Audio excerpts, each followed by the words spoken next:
Hello students, good morning. आज हम next topic study करने जा रहे हैं और टॉपिक का नाम है magnetism of earth. Magnetism of earth, और इसी को आप जियोमैग्नेटिज्म भी बोलेंगे और टेरेस्ट्रियल मैग्नेटिज्म भी इसी टॉपिक का नाम है। ठीक है, और ये एग्ज़ाम में ऐसे भी पूछ लिया जाता है क्वेश्चन कि define angle of dip and angle of declination. तो define the term magnetic inclination and horizontal component of earth magnetic field at a place, establish the relation between the two with the help of a diagram. तो आप देख लो, question कई तरह से पूछ लिया जाता है एग्जाम में। एक तो आपको सिंपल ऐसे भी पूछ लिया जा सकता है कि टेरेस्ट्रियल मैग्नेटिज्म किसे बोलते हैं, या तो फिर इस तरह पूछ लिया जाता है कि जो कंपोनेंट्स होते हैं अर्थ मैग्नेटिक फील्ड के, ठीक है, तो उसमें आपके एंगल ऑफ डिप आएगा, हॉरिजॉन्टल कंपोनेंट ऑफ अर्थ आएगा और एंगल ऑफ डिक्लिनेशन आएगा। तो ये सारी टर्म्स के बारे में भी पूछ लिया जाता है। तो बहुत ही इजी टॉपिक है, इसको आप ध्यान से सुनेंगे। ठीक है, ये है स्टूडेंट्स जो मैंने इधर डायग्राम बनाया हुआ है। ये आपके पास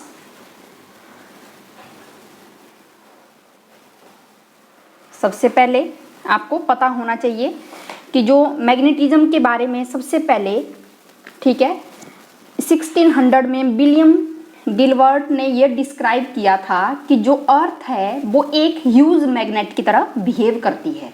कैसे बिहेव करती है? एक ह्यूज मैग्नेट की तरह बिहेव करती है। उसने सबसे पहले यही प्रपोज्ड किया था कि एक बहुत बड़ा ये big bar magnet is buried interior of the earth. ठीक है, एक बहुत बड़ा मैग्नेट है जो बरी है इंटीरियर ऑफ द अर्थ में। कि उस केस में क्या होगा कि जो नॉर्थ पोल होगा बार मैग्नेट का, ध्यान से सुनेंगे, जो नॉर्थ पोल होगा बार मैग्नेट का वो लाई करेगा जियोग्राफिक साउथ पोल की तरफ, और जो साउथ पोल होगा मैग्नेट का वो लाई करेगा जियोग्राफिक नॉर्थ पोल की तरफ। जब भी आप एक स्मॉल मैग्नेट को लेते हो और उसको फ्रीली सस्पेंड करते हैं तो वो किस तरफ पॉइंट आउट करता है, मतलब वो पॉइंट्स करता है toward the north south direction. तो अब आपको मैं ये डायग्राम आपको बता रही हूँ। देखो, ये आपके पास एक डायग्राम है। यहाँ पर ये जो ब्लू कलर में हमने लिखा है ये आपके पास क्या है, ब्लू कलर में आपने बता देना है ये एक अर्थ है।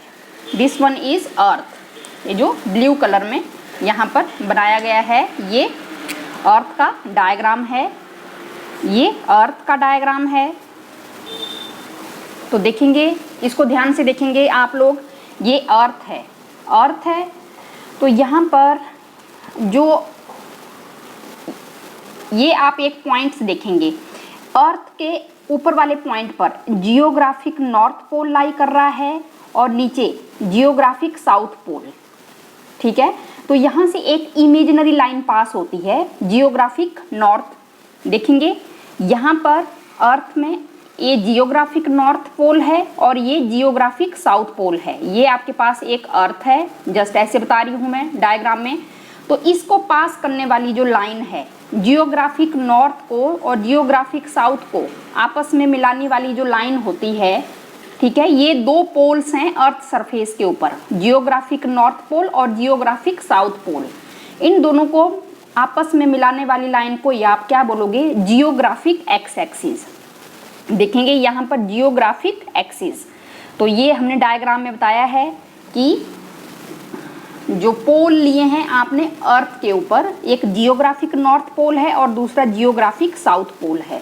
इन दोनों को आपस में मिलाने वाली लाइन को आपने क्या नाम दिया है, जियोग्राफिक एक्सिस।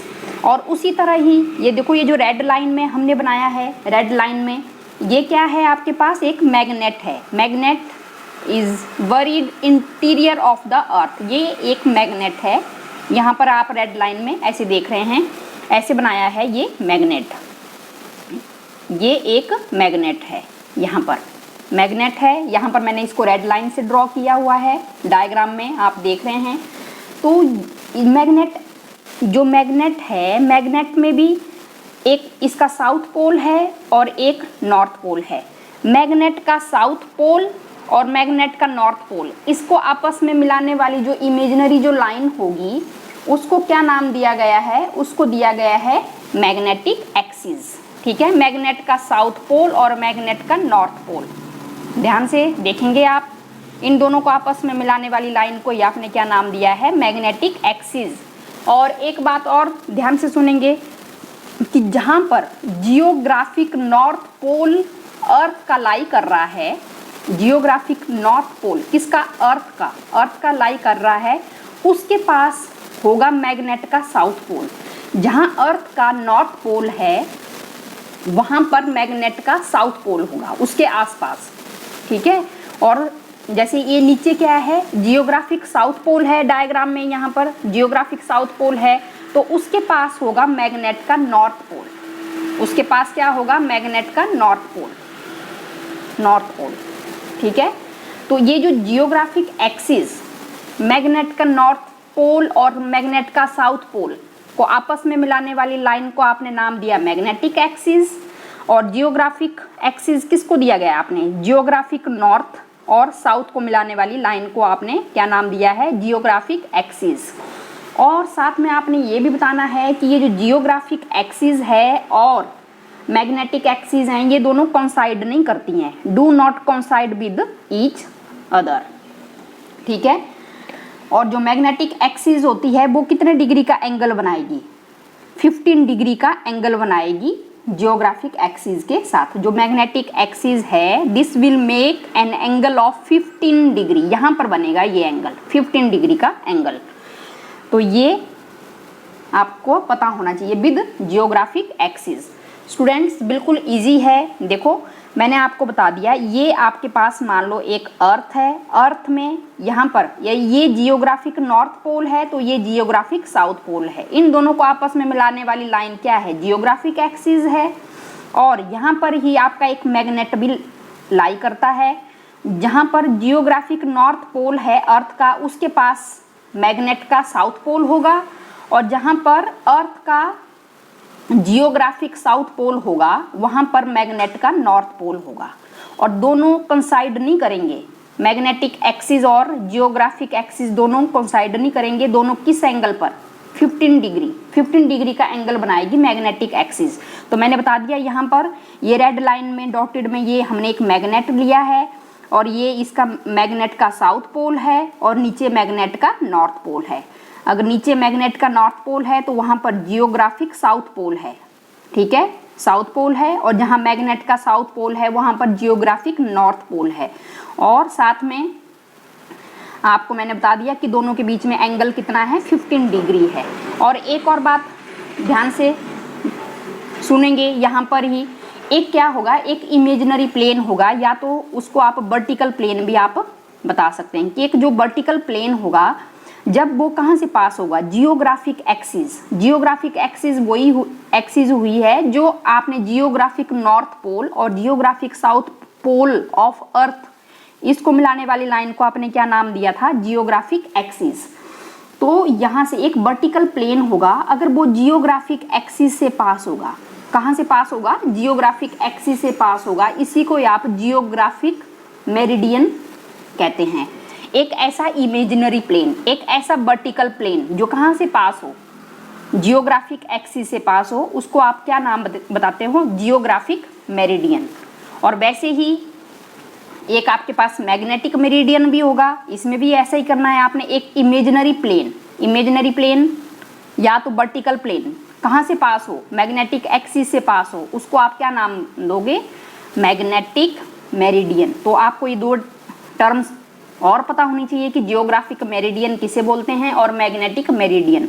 तो जियोग्राफिक मेरिडियन मैंने बता दिया कि एक ऐसा वर्टिकल प्लेन, अगर वो जियोग्राफिक एक्सिस से पास हो उसे आप जियोग्राफिक मेरिडियन कहेंगे। अगर वर्टिकल प्लेन मैग्नेटिक एक्सिस से पास हो तो उसको आप क्या बोलोगे? Magnetic meridian.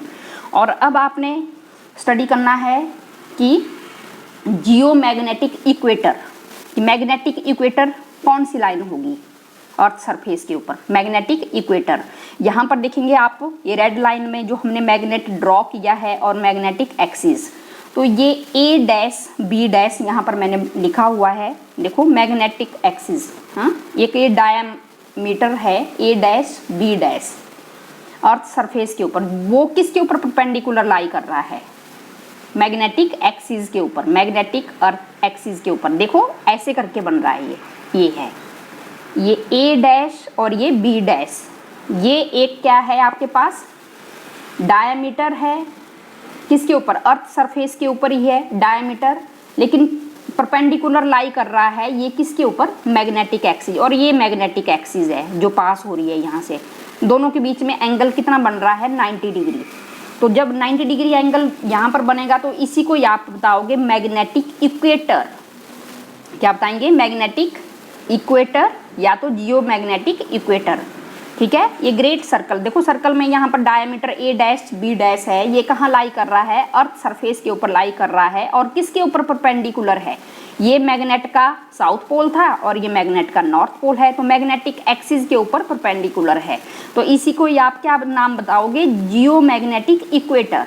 अब आपके पास एक और आप डेफिनेशन आप बता सकते हो यहाँ पर, ये तो मैग्नेटिक इक्वेटर बता दिया हमने, ए डैश बी डैश जो ऐसे रेड लाइन में मैग्नेटिक इक्वेटर। अब आपके पास जियोग्राफिक इक्वेटर, जियोग्राफिक इक्वेटर आप बताएंगे तो ये है आपके पास, ये जियोग्राफिक एक्सिस है, जियोग्राफिक एक्सिस है, और ये ए बी जो पॉइंट्स हैं, ठीक है, अर्थ सरफेस के ऊपर जो परपेंडिकुलर लाई कर रहा है किसके ऊपर, जियोग्राफिक एक्सिस। ये देखो ये जियोग्राफिक एक्सिस है, जियोग्राफिक एक्सिस है, इसके ऊपर परपेंडिकुलर लाई कर रहा है, तो उस पॉइंट को आप क्या नाम बताओगे, जियोग्राफिक इक्वेटर। ये है ए बी ये किसके ऊपर परपेंडिकुलर लाई कर रहा है, जियोग्राफिक एक्सिस के ऊपर, तो ये आपके पास जियोग्राफिक इक्वेटर होगा। अगर मैग्नेटिक एक्सिस के ऊपर परपेंडिकुलर होगा तो उसको आप मैग्नेटिक इक्वेटर बताएंगे। तो ये आपको डायग्राम अब आपको क्लियर हो गया होगा कि ए बी ये जियोग्राफिक इक्वेटर है, क्योंकि जियोग्राफिक एक्सिस के ऊपर परपेंडिकुलर लाई कर रही है, ये जियोग्राफिक एक्सिस है। और उसी तरह ही आपके पास ए डैश बी डैश ये मैग्नेटिक एक्सिस के ऊपर परपेंडिकुलर लाई कर रही है, तो इसको आप मैग्नेटिक इक्वेटर बताएंगे नाम। और ये आपको डायग्राम अब आपको समझ आ गया होगा। ठीक है, तो ये मैंने आपको बता दिया, बिल्कुल सिंपल सा डायग्राम है। ठीक है, आपको पता होना चाहिए कि जियोग्राफिक नॉर्थ पोल अर्थ का यहाँ है, जियोग्राफिक साउथ पोल यहाँ पर है। तो मैग्नेट का जो नॉर्थ और साउथ होगा, जहाँ पर साउथ पोल होगा अर्थ का वहाँ पर मैग्नेट का नॉर्थ पोल होगा, और जहाँ पर नॉर्थ पोल होगा किसका, अर्थ का, वहाँ पर मैग्नेट का साउथ पोल होगा। और जियोग्राफिक नॉर्थ को साउथ से मिलाने वाली लाइन को आप जियोग्राफिक एक्सिस बोलेंगे, और मैग्नेट के साउथ पोल को नॉर्थ पोल से मिलाने वाली लाइन को आप मैग्नेटिक एक्सिस बोलेंगे। और एक इमेजिनरी प्लेन अगर जियोग्राफिक एक्सिस से पास हो रहा है तो उसको आप क्या बोलोगे, जियोग्राफिक मेरिडियन बोलेंगे। और एक ऐसा वर्टिकल प्लेन या इमेजिनरी प्लेन वो मैग्नेटिक एक्सिस से पास हो तो उसको आप क्या बोलोगे, मैग्नेटिक मेरिडियन बोलोगे। वैसे ही मैग्नेटिक इक्वेटर में एक ऐसा सर्कल होगा, एक ऐसा डायमीटर होगा जो अर्थ सरफेस किसके ऊपर परपेंडिकुलर होगा, अगर मैग्नेटिक एक्सिस के ऊपर परपेंडिकुलर होगा, मैग्नेट के साउथ और नॉर्थ पोल से पास होने वाली एक्सिस को आप क्या बोलोगे, मैग्नेटिक एक्सिस, तो उसको आप मैग्नेटिक इक्वेटर बोलोगे। अगर जियोग्राफिक एक्सिस के ऊपर परपेंडिकुलर होगा तो जियोग्राफिक एक्सिस तो बिल्कुल सीधी पास हो रही है, तो इसको ही आपने, इस लाइन को आपने क्या नाम बताना है, जियोग्राफिक इक्वेटर, जियोग्राफिक इक्वेटर। तो अब आपको पता होना चाहिए कि जब भी आपने क्या करना है, एक मैग्नेट, जब भी हम किसी मैग्नेट नीडल को हम फ्रीली क्या करते हैं, सस्पेंड करते हैं, जब भी हम किसी मैग्नेटिक नीडल को फ्रीली सस्पेंड करते हैं तो वो मैग्नेटिक एक्सिस की तरफ क्या करती है, वो स्टे करती है, मैग्नेटिक एक्सिस की तरफ स्टे करती है। अब कुछ आपके पास मैग्नेटिक एलिमेंट्स हैं अर्थ के ऊपर। अगर हमने क्या करना है स्टूडेंट्स, अगर आपने अर्थ के किसी प्लेस पर मैग्नीट्यूड और डायरेक्शन का पता करना है मैग्नेटिक फील्ड की, मैग्नेटिक फील्ड की मैग्नीट्यूड और डायरेक्शन का पता करने के लिए हमें कुछ क्वांटिटीज़ के बारे में पता होना चाहिए। और इस तरह की क्वांटिटीज़ को डिफाइन करेंगे आप मैग्नेटिक एलिमेंट्स की हेल्प से, कि अगर आपने अर्थ सरफेस के ऊपर मैग्नेटिक फील्ड की मैग्नीट्यूड और डायरेक्शन का पता करना है तो आपको कुछ क्वांटिटीज़ के बारे में पता होना चाहिए। इसमें सबसे पहले है मैग्नेटिक डिक्लिनेशन, जिसको आपने थीटा एंगल से रिप्रेजेंट किया है। देखो यहाँ पर डायग्राम में फर्स्ट वन मैग्नेटिक डिक्लिनेशन जो एंगल थीटा है, ये अर्थ सरफेस है और ये जो रेड में हमने बताया है ये मैग्नेट है। तो क्या होगा, ये एक ऐसा एंगल होगा किस किस के बीच में, जियोग्राफिक मेरिडियन और मैग्नेटिक मेरिडियन के बीच में जो एंगल होगा। जियोग्राफिक ये आपका ओरिजिन है, यहाँ पर मैंने बताया कि जियोग्राफिक मेरिडियन और मैग्नेटिक मेरिडियन के बीच में जो एंगल थीटा यहाँ पर बन रहा है इसको आप मैग्नेटिक डिक्लिनेशन एंगल बोलोगे, GNOMS। देखेंगे यहाँ पर देखो GNOMS is equal to theta. इस एंगल को क्या नाम बताया गया है, मैग्नेटिक डिक्लिनेशन एंगल थीटा। किस किस के बीच में, जियोग्राफिक मेरिडियन और मैग्नेटिक मेरिडियन। अब जियोग्राफिक मेरिडियन भी मैंने आपको बताया था कि एक ऐसा इमेजिनरी प्लेन या वर्टिकल प्लेन जो कहाँ से पास होता है, जियोग्राफिक एक्सिस से, उसी को आप क्या बोलोगे, हाँ जियोग्राफिक मेरिडियन बोलेंगे। और मैग्नेटिक एक्सिस, अगर एक इमेजिनरी प्लेन है मैग्नेटिक एक्सिस से पास हो रहा है उसको आप मैग्नेटिक मेरिडियन बोलेंगे। इन दोनों के बीच में जो एंगल बनेगा उसको आप मैग्नेटिक डिक्लिनेशन एंगल थीटा से रिप्रेजेंट करेंगे। अब जो सेकंड जो एलिमेंट है वो है मैग्नेटिक इंक्लिनेशन, और इसी को आप डिप भी कहेंगे कि डिप एंगल क्या होता है। तो स्टूडेंट्स ध्यान से सुनेंगे, जो डिप एंगल होता है जब आप किसी मैग्नेटिक नीडल को क्या करेंगे, जब आप किसी मैग्नेटिक नीडल को फ्रीली सस्पेंड करेंगे। फ्रीली सस्पेंड करते हैं तो पहले वो रोटेट करेगी, घूमेगी, फिर वो मैग्नेटिक मेरिडियन में खुद को क्या करेगी, अलाइन करती है। जो नीडल होती है, जो मैग्नेटिक मेरिडियन होता है वहाँ पर वो क्या करती है, खुद को अलाइन करती है। और फिर जैसे जो हॉरिजॉन्टल डायरेक्शन जो मैग्नेटिक फील्ड की होती है उससे किसी एंगल पर वो क्या हो जाती है, डेप्थ हो जाती है, उससे किसी एंगल पर डेप्थ हो जाती है। देखो ध्यान से देखेंगे इस डायग्राम को, देखो ये देखो, ये हमने एक मैग्नेटिक मेरिडियन बनाया है। ये जो डार्क पेन से मैंने, ब्लैक पेन से मैंने, ये हमारे पास क्या है, मैग्नेटिक मेरिडियन है। ये मैग्नेट का साउथ पोल है, मैग्नेट का क्या है, साउथ पोल है। तो यहाँ पर मैंने बता दिया है ये मैग्नेटिक मेरिडियन है। तो यहाँ पर क्या होगा, जहाँ पर मैग्नेट का साउथ पोल है वहीं पर ही मैंने बताया जियोग्राफिक नॉर्थ पोल होगा अर्थ का। जहाँ मैग्नेट का साउथ पोल होगा वहीं पर अर्थ का क्या होगा, जियोग्राफिक नॉर्थ पोल। तो ये एंगल थीटा अभी हमने बता दिया कि किस किस के बीच में जो एंगल बनता है, मैग्नेटिक मेरिडियन और जियोग्राफिक मेरिडियन के बीच में जो एंगल है वो थीटा है, उसको मैग्नेटिक डिक्लिनेशन बताया है। अब ये इस एंगल की बात कर रहे हैं आप, डिप एंगल की, जिसको आपने डेल्टा से रिप्रेजेंट किया है, यूं करके डेल्टा से यहाँ पर रिप्रेजेंट किया है। होता क्या है, यहाँ पर इस डायग्राम को देखेंगे, ये देखो ये जो रेड लाइन है ये जियोग्राफिक मेरिडियन को रिप्रेजेंट कर रही है और ये जो ब्लैक है ये मैग्नेटिक मेरिडियन को रिप्रेजेंट कर रही है। यहाँ पर क्या होगा, मैंने बताया कि जब किसी मैग्नेटिक नीडल को आप फ्रीली सस्पेंड करते हो, फ्रीली सस्पेंड किया यहाँ पर मैग्नेटिक नीडल को, तो वो पहले क्या करेगा, वो घूमेगा, रोटेट करेगा। वो मैग्नेटिक नीडल क्या करेगा, पहले रोटेट करेगा, घूमेगा, और फिर जो जो मेरिडियन है, मैग्नेटिक मेरिडियन में खुद को अलाइन करेगा, यहाँ पर स्टे करेगा, वो मैग्नेटिक मेरिडियन में स्टे करेगा।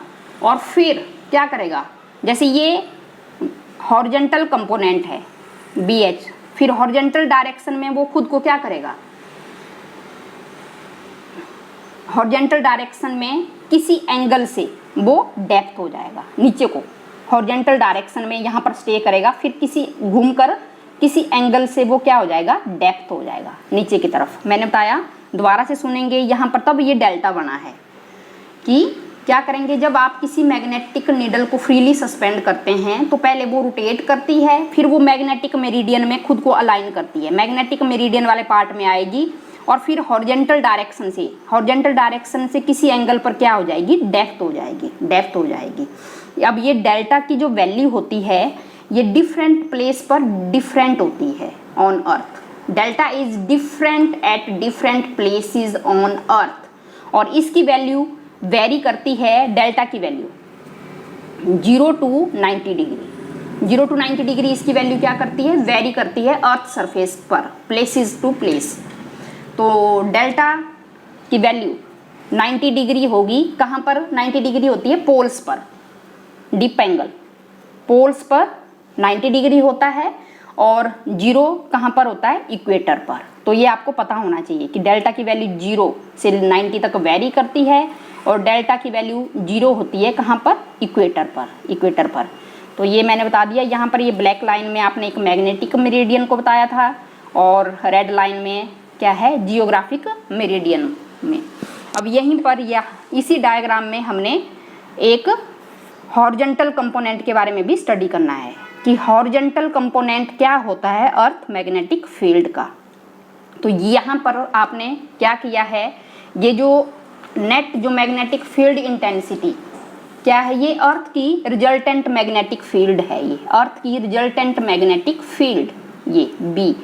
अब आपको पता है कि इस रिजल्टेंट मैग्नेटिक फील्ड को 2 कंपोनेंट में हमने रिजॉल्व किया, एक हॉरिजॉन्टल कंपोनेंट होगा और एक वर्टिकल कंपोनेंट होगा। हमने रेक्टेंगुलर कंपोनेंट के बारे में हमने स्टडी किया है, एक हॉरिजॉन्टल होगा और एक वर्टिकल।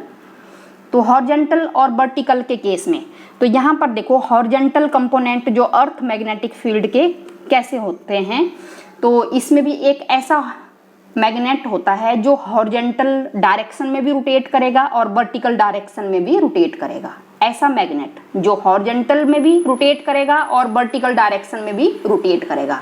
जब हम कोई फ्रीली सस्पेंड मैग्नेट लेते हैं, दोबारा से, जब हम कोई फ्रीली सस्पेंड मैग्नेट लेते हैं तो पहले वो रोटेट करेगा, घूमेगा, और फिर वो अर्थ की रिजल्टेंट फील्ड में स्टे करेगा। अर्थ की रिजल्टेंट फील्ड कौन सी है, ये है नीचे वाली अर्थ की रिजल्टेंट फील्ड, बी वेक्टर, इस तरफ वो क्या करेगा, स्टे करेगा। तो ये इसको, ये आपके पास एक हॉरिजॉन्टल कंपोनेंट आएगा, ये आपने रेक्टेंगुलर कंपोनेंट आपने स्टडी किए हैं। ये एंगल अगर डेल्टा है तो जहाँ पर एंगल डेल्टा होता है वहाँ पर कॉस एंगल लेते हैं आप, बी कॉस ऑफ डेल्टा, और विदाउट थीटा, विदाउट एंगल वाली जो साइड होती है वो बी साइन ऑफ डेल्टा। तो मैंने बता दिया आपको कि ऐसा मैग्नेट जो हॉरिजॉन्टल और वर्टिकल दोनों डायरेक्शन में क्या करेगा, घूमेगा। जब हम कोई ऐसा फ्रीली सस्पेंड मैग्नेट लेते हैं तो पहले वो क्या करेगा, रोटेट करेगा, और फिर उसके बाद रोटेट करने के बाद वो अर्थ की रिजल्टेंट मैग्नेटिक फील्ड में स्टे करेगा, O to B।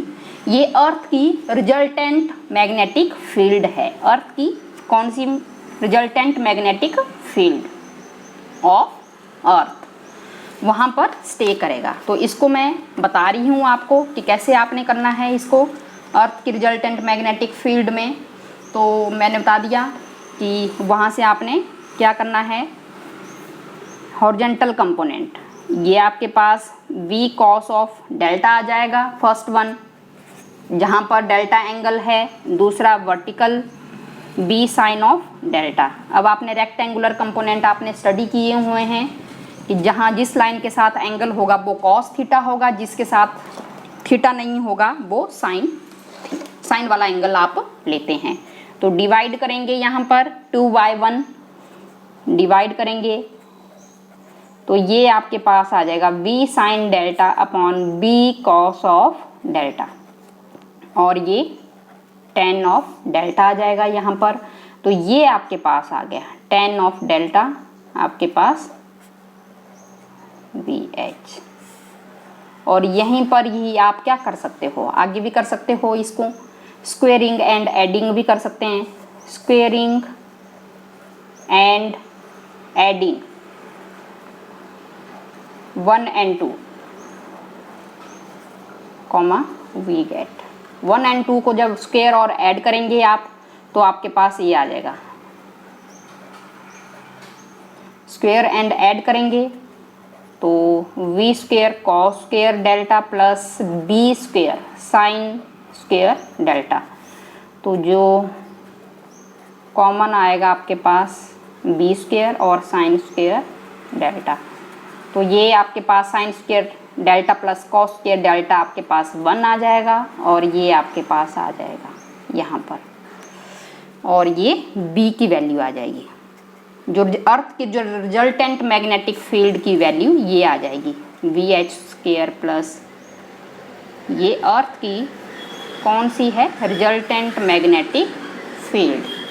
तो ये जो वैल्यू होगी बी एच की ये भी क्या होगी, डिफरेंट प्लेस पर डिफरेंट होगी, 0 होगी पोल पर और इक्वेटर पर होगी total value of magnetic field intensity.